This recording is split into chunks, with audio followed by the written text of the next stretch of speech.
రాకాలోకంకి స్వాగతం. ఈ కంటెంట్ మీకు నచ్చినట్టయితే లైక్ చేయండి, మీ బంధుమిత్రులకు షేర్ చేయండి. ఇప్పటివరకు సబ్స్క్రైబ్ చేసుకోకపోతే సబ్స్క్రైబ్ బటన్ని నొక్కండి. అదేవిధంగా బెల్ ఐకాన్ని కూడా తప్పనిసరిగా నొక్కండి. మిత్రులారా, మోదీ నాయకత్వంలోని బీజేపీ నాయకత్వంలో ఉన్నటువంటి ఎన్డీఏ ప్రభుత్వం ఒక విప్లవాత్మకమైనటువంటి నిర్ణయం తీసుకుంది.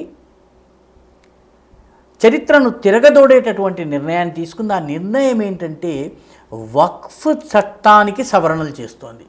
వక్ఫ్ బోర్డు యొక్క ఇష్టారాజ్యం, అడ్డు అదుపు లేని అపరిమితమైనటువంటి అధికారాలు, వీటన్నిటికీ కూడాను చరమగీతం పాడబోతోంది.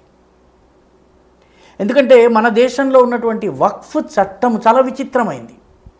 ఏదన్నా భూమి ఇది నాది అని వక్ఫ్ చట్టం వక్ఫ్ బోర్డు కనుక చెప్పినట్టయితే ఎటువంటి వెరిఫికేషన్ లేదు, ఎటువంటి డిస్ప్యూట్ లేదు, ఎటువంటి కోర్టు లేదు, కేసు లేదు. ఆ భూమిని వక్ఫ్ బోర్డు తన కబ్జాలోకి తీసుకోవచ్చు. ఈ వ్యక్తికి వెళ్ళడానికి సుప్రీంకోర్టు దగ్గర కూడా వెళ్ళడానికి వీలుండదు. ఇతను తప్పనిసరిగా వక్ఫ్ కోర్టుకు వెళ్ళి ఆ భూమి యొక్క ప్రస్తుత యజమాని పాపము కేసులు ఫైట్ చేయాల్సి వస్తుంది.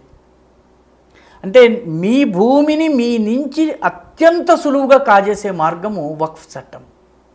అపరిమితమైన అధికారం, దాన్ని ఎవరు కూడా సవాలు చేయడానికి వీలైనంత అపరిమితమైన అధికారం.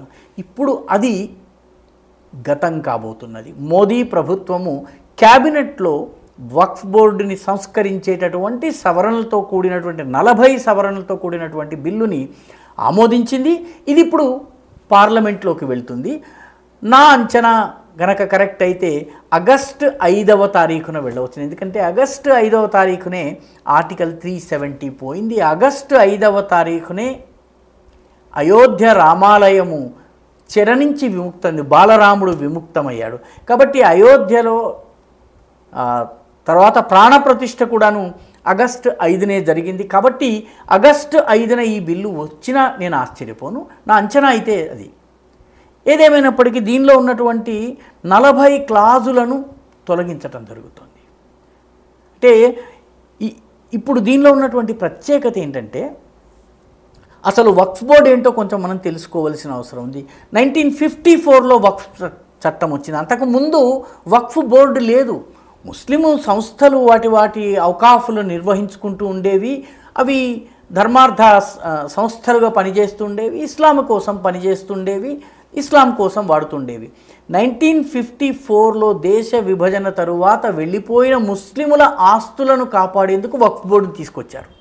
జవహర్లాల్ నెహ్రూ గారు తీసుకొచ్చారు. 1995లో బాబరీ కట్టడం కూల్చివేసిన తరువాత ముస్లింలను బుజ్జగించేందుకు పివి నరసింహారావు ఈ చట్టంలో మార్పులు చేసి చాలా భయంకరమైనటువంటి నిబంధనలు తీసుకొచ్చారు. కన్నుపడ్డ భూమి ఇలా వేలు పెట్టి చూపిన భూమి అది వక్ఫ్ బోర్డుది. ఇది నాది అని వక్ఫ్ బోర్డు అంటే దానిని కంటెస్ట్ చేసేటటువంటి వీలు లేదు, కోర్టులకు వెళ్ళలేరు. ఈ రకమైనటువంటి అది వక్ఫ్ బోర్డు భూమి కాదని ప్రూవ్ చేయాల్సిన బాధ్యత భూ యజమానిది.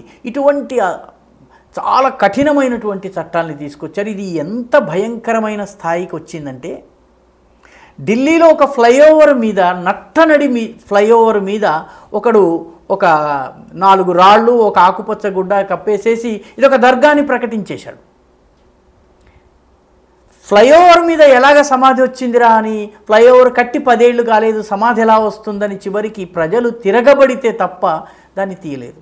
2022 సెప్టెంబర్లో తమిళనాడులో తిరుచెందురై అనే ఒక గ్రామం ఉంది. తిరుచెందురై గ్రామంలో ఒక 500-600 సంవత్సరాల పురాతనమైన దేవాలయం ఉంది.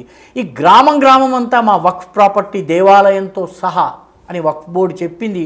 ఊరంతా వక్ఫ్ పరిధిలోకి వెళ్ళింది. అంటే ఇటువంటి అహ్మదాబాద్లో అయితే ఒక మున్సిపల్ కార్యాలయాన్ని చూసి ఇది మా వక్ఫ్ బోర్డు అన్నారు.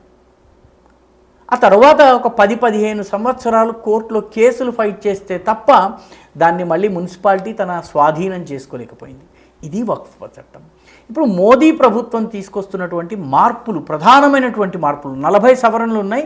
అందులో ముఖ్యమైన మార్పు ఏంటంటే సెక్షన్ 9 and 14 ఈ రెండింటిని మార్చి వక్ఫ్ బోర్డు మగమహారాజుల సామ్రాజ్యం కాకుండా అందులో మహిళలకు కూడా ప్రవేశం కల్పించారు.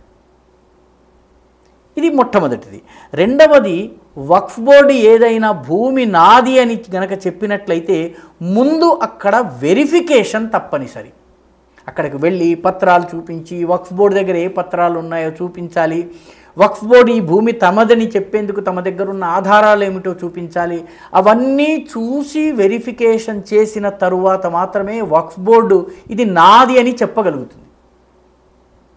అదేవిధంగా నాది అని చెప్పిన తరువాత భూ యజమాని దీనిని కంటెస్ట్ చేయవచ్చు, న్యాయస్థానాలకు కంటెస్ట్ చేయవచ్చు, రెవెన్యూ అధికారుల దగ్గరికి వెళ్ళి కంటెస్ట్ చేయవచ్చు. నా దగ్గర ఇదిగో ఈ పత్రాలు ఉన్నాయని చెప్పి తన పత్రాలను చూపించవచ్చును. ఆ రకంగా అతను తన భూ హక్కులను కాపాడుకోవచ్చు. కాబట్టి fresh verification of disputed land ఇది తప్పనిసరి. నాలుగవ ముఖ్యమైనది ఏంటంటే ఈ మొత్తం వెరిఫికేషన్ ప్రక్రియలో జిల్లా మెజిస్ట్రేట్స్, ఉత్తరాదిలో జిల్లా మెజిస్ట్రేట్లు, దక్షిణాదిలో జిల్లా కలెక్టర్లు, వీళ్ళకి బాధ్యతలు ఇవ్వడం జరుగుతుంది. అంటే వక్ఫ్ బోర్డు ఇష్టారాజ్యం చెల్లదు, ఇది జరుగుతుంది.